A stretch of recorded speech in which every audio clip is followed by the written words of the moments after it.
Kenya is situated along the East African coastline and experiences varied seasons and climates. The country's climate, however, is increasingly changing due to global warming. About 85% of Kenya's land area is arid and semi-arid, making the country fragile and susceptible to the adverse effects of climate change.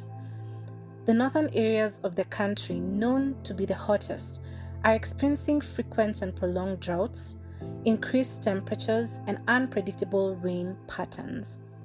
In Turkana County, a region mostly inhabited by nomadic pastoralists in northwestern Kenya, more than 3 failed rain seasons have depleted the natives' livestock, water, and pasture.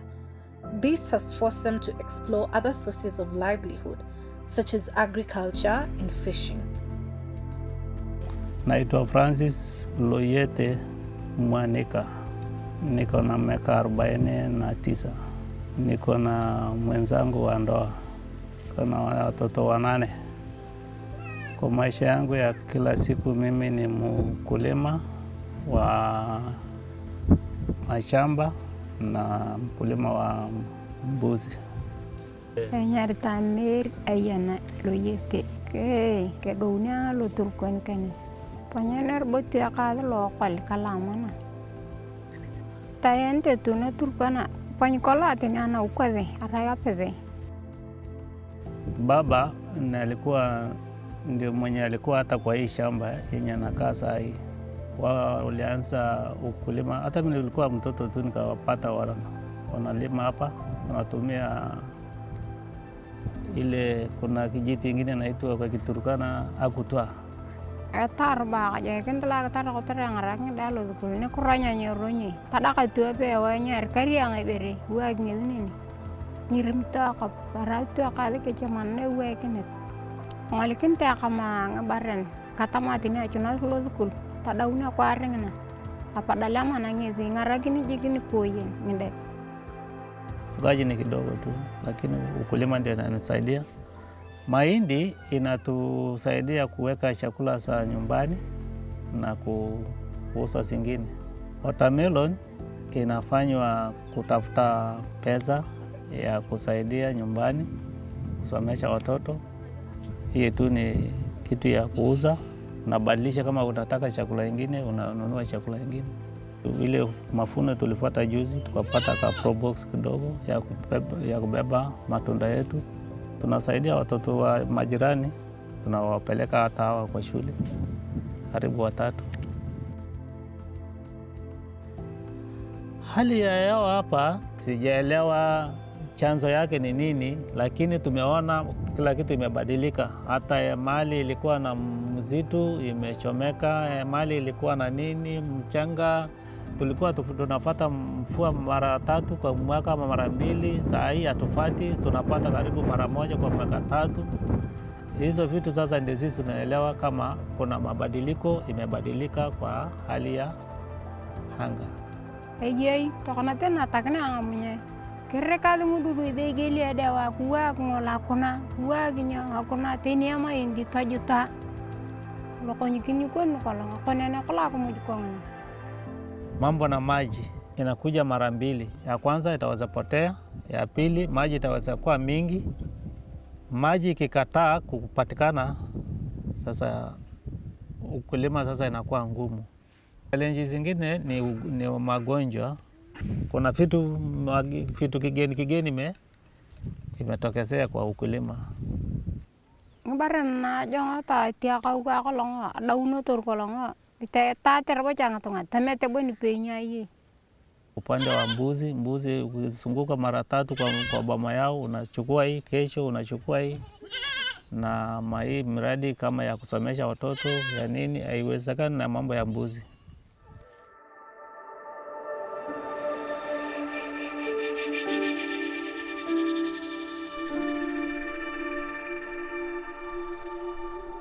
Kwa majina wangu ni Anton Arangatu. Mimi nafanya kazi ya kufua. Mimi nilichunga kwanza, kukuzaliwa kwangu nilichunga mbuzi, ng'ombe na ngamia. Hizo ngamia ukame ilipeleka na ukame. Ni mwaka 10. Hiyo masiku hiyo, wakati hiyo niliwana wanyama ako na faida mbaye, mvua ikinyesha tunakamua ng'ombe nini. Sasa kwa saa hii hatuoni hiyo mafato kwa wanyama. Hiyo ni kimila yetu ambaye saa hii haifatikani, kwa sababu kimila hizo imeanza kufunguka kidogo, kwa sababu haina mafato ndani ya wanyama. Hiyo kazi si kufundishwa na mtu. Mimi mwenyewe nilianza kufundishana na hiyo kazi ya kufua.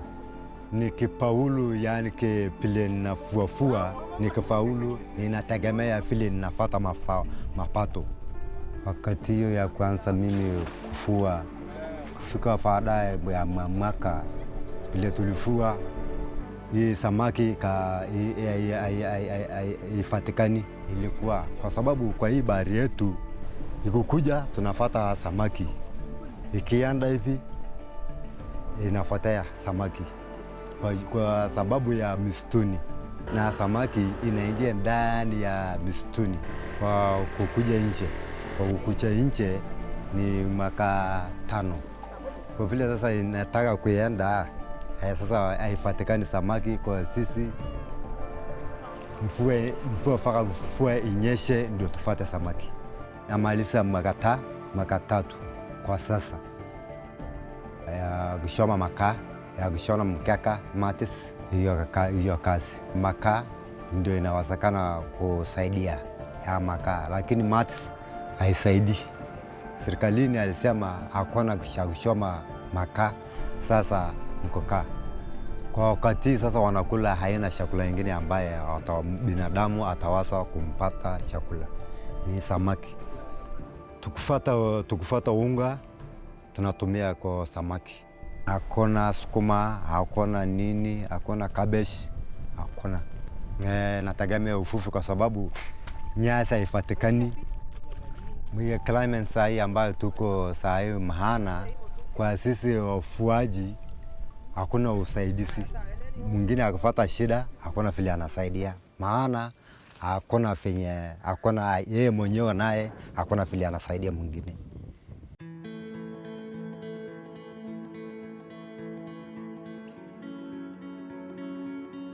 Richard Leakey, Kenya's renowned paleoanthropologist and conservationist, proposed the idea of having an institute to enable year-round research in sub-Saharan Africa to Stony Brook University in 2005.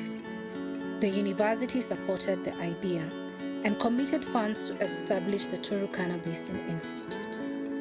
Besides serving as the government of Kenya's repository for the archaeological and paleontological heritage of the Lake Turkana region, the institute also empowers the local communities in Turkana in its health, education, and livelihood development programs to foster a thriving and sustainable future for the region.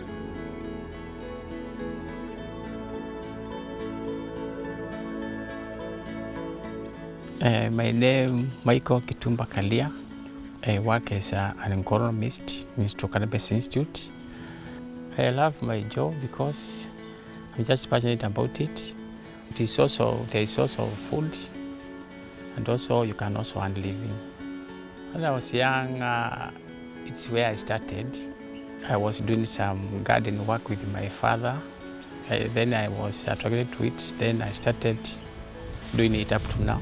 Before, we were doing open field farming. That is the traditional way of farming. Then in 2017, we switched to hydroponic. Why hydroponic? Less consumption of water compared to open field. In terms of pest and disease control, it is still manageable. 2017 we went around 116 kgs. That is in terms of veggies and fruits. We have reached to 3.6 tons now. We have varieties like kales. We have tried kales, and we have them still on the farm. We also have spinach. We also have lettuce, amaranthus, tomatoes, pawpaw, pumpkin, capsicum, hot pepper, among others. For hydroponic, the substrates that we are using now, we are using coco peat and the volcanic rocks. Now I'm working with 2 staff members from the local. We are trying to see the available material, the local available material, the output and the water consumption, so that we can deliver it to the community. So we have simplified local, just a simple hydroponic without the use of pump. We just water it manually. The schools around and even the government arms have reached us. Only what they are complaining about is the structure. The structure, they normally say it is somehow expensive compared to how the economy is. You see our area is very remote. In our village, in our community, most are pastoralists. They are new in farming. There's problem with the temperature, water quality, like our pH is always high. But we have been using pH down to lower the pH. You can see also the soil structure. It is not good for farming. So hydroponic here can work better.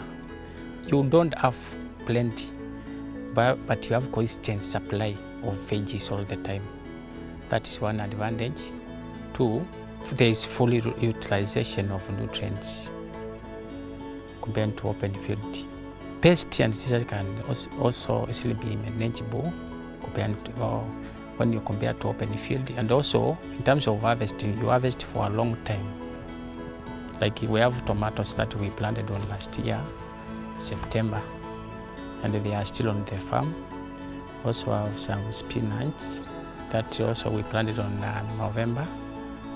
They are the one on ground, and the best we had for kales, they ran for around 3 years. So there's a plan. We are still improving on trying to see what it can suit better for the community. What we are trying to see is to come up with the small area you have and the big production.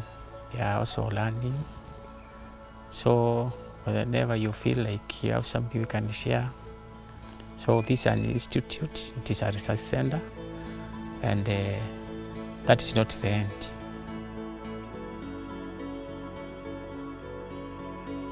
Alaka kan ngarakan ngagipika wakin to minaman nakana. Ngagipitu bon peke yake.